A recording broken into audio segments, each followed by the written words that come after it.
Les skins de Sonic Extreme Fighter. Aujourd'hui, on va enfin parler des skins des 4 Sonic. Commençons par le Sonic moderne. On l'appellera juste Sonic. On a d'abord le recoloriage Super Sonic, une transformation qu'il a depuis Sonic 2. Ensuite, le recoloriage Dark Sonic, une transformation qu'il a eue depuis Sonic X, saison 3. Et le recoloriage Bug Emerald, qui est une référence au glitch Ashura qui est très connu dans le jeu Sonic 2. On a ensuite la combinaison furtive qui est disponible depuis Sonic Speed Simulator, un jeu Roblox, et qui est aussi une référence à l'épisode 2 saison 1 de Sonic X. Perso, j'ai trouvé cette tenue très stylée et assez science-fiction pour qu'il appartient au Fighter Pass science-fiction. Sonic poudreuse qui vient de Sonic Force sur mobile et qui est achetable en décembre. Le smoking qui est achetable pendant la semaine de la Saint-Valentin. La tenue d'été qui est achetable pendant l'été. Excalibur Sonic, une de ses transformations qu'il a dans le jeu Sonic et le Chevalier Noir et qui appartient au Fighter Pass médiéval. Sa tenue de course qu'il a dans le jeu Sonic Rivals sur PSP, sa tenue qu'il a dans le grand nulle part de la série Netflix Sonic Prime et qui appartient au Fighter Pass Pirate. Ensuite, sa version dans Dédale Bosquet qui est lui aussi de la série Netflix Sonic Prime et qui appartient au Fighter Pass de la jungle. Son costume de vampire qui oui est officiel mais que celui-ci est une version revisitée dessinée par Kirby Popstar sur Twitter, merci à lui, et qui est achetable en octobre. Et enfin, le costume Wall Runner qui appartient au Fighter Pass Super Hero et qui est une référence à Spider-Man. Parlons ensuite de Classic Sonic. Le recoloriage Super Sonic dont je vous en ai déjà parlé. Le recoloriage brun qui vient de la bande dessinée qui raconte les origines de Sonic, mais qui n'est plus officiel, heureusement. Et le recoloriage Dark Spin Sonic, une de ses transformations qu'il a dans Sonic and the Secret Rings sur Wii. On a ensuite sa version USA des années 90, car oui, à cette époque, Sonic a deux versions de lui-même.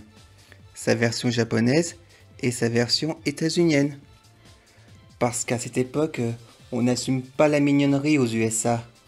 Chose qui est assez stupide parce qu'à cette époque, ils ont par exemple Mickey Mouse et Winnie l'ourson. On a ensuite sa version lapin, ou plutôt une version prototype de Sonic avant de devenir un hérisson. Mais heureusement, cette version est tellement marquante qu'il est réapparu dans Sonic Superstar. Ce skin est achetable en mars-avril. Son costume d'elfe issu de Sonic Force sur mobile et qui est achetable en décembre.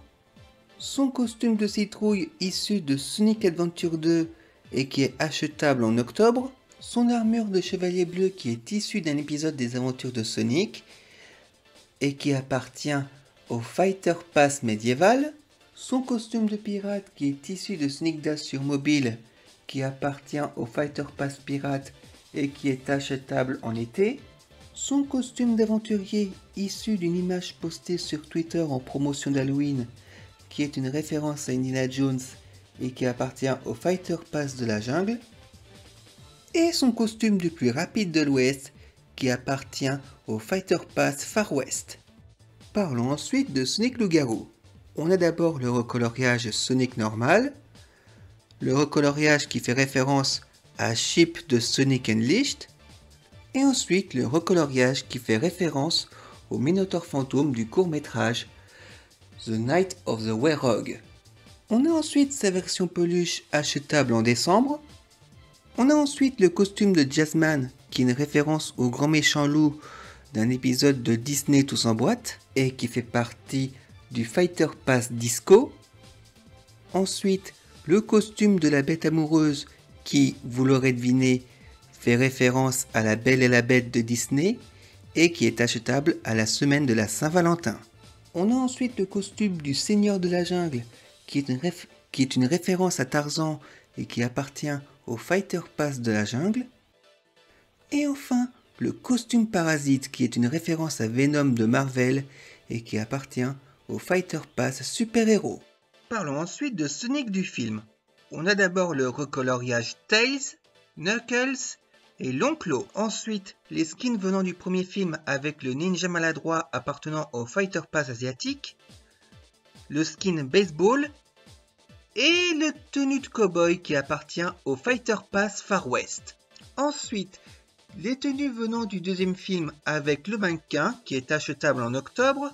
Ouais, parce que ce mannequin a un côté assez flippant que ça collerait assez bien pour l'ambiance d'Halloween. Ensuite, la tenue faite à la maison qui appartient au Fighter Pass Disco. La tenue d'hiver qui est achetable en décembre. La tenue Blue Justice qui fait référence à une scène de Sonic 2 où Sonic joue le super-héros et qui appartient au Fighter Pass super-héros.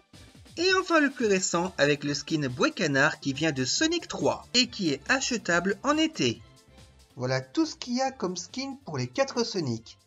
Il va sûrement en avoir d'autres mais ce sera pour plus tard. Et la prochaine fois, je vais vous parler des skins de Amy, Cream, Sally et Blaze.